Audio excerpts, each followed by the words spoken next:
बूढ़े माँ बाप का सम्मान, दिल को छू जाने वाली कहानी। एक 80 वर्षीय व्यक्ति अपने 45 वर्षीय उच्च शिक्षित बेटे के साथ अपने घर में सोफे पर बैठा था। अचानक उनकी खिड़की पर एक कौवा बैठ गया। पिता ने अपने बेटे से पूछा, यह क्या है? बेटे ने जवाब दिया, यह एक कौवा है। कुछ मिनटों के बाद पिता ने अपने बेटे से दूसरी बार पूछा, यह क्या है?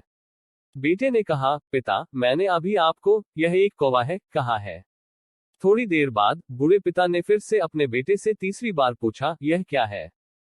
इस समय बेटे के स्वर में कुछ जलन महसूस हुई। तब उसने अपने पिता से झुंझलाते हुए बोला, यह एक कौवा है, एक कौवा। थोड़ी देर बाद पिता ने फिर से अपने बेटे से चौथी बार पूछा, यह क्या है?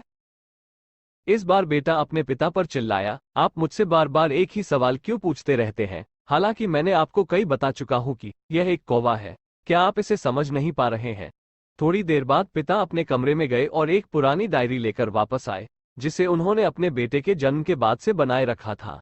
एक पेज खोलने पर उन्होंने अपने बेटे को उस पेज को पढ़ने के लिए कहा। जब बेटे ने इसे पढ़ा तो निम्नलिखित शब्द डायरी में लिखे गए थे।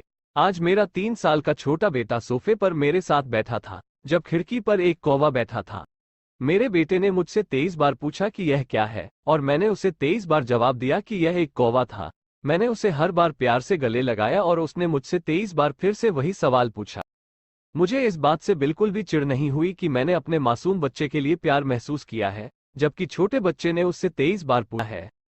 पिता को 23 बार पूरे सवाल का जवाब देने में कोई जलन महसूस नहीं हुई, और आज जब पिता ने अपने बेटे से सिर्फ 4 बार यही सवाल पूछा तो बेटे को चिढ़ और गुस्सा महसूस हुआ।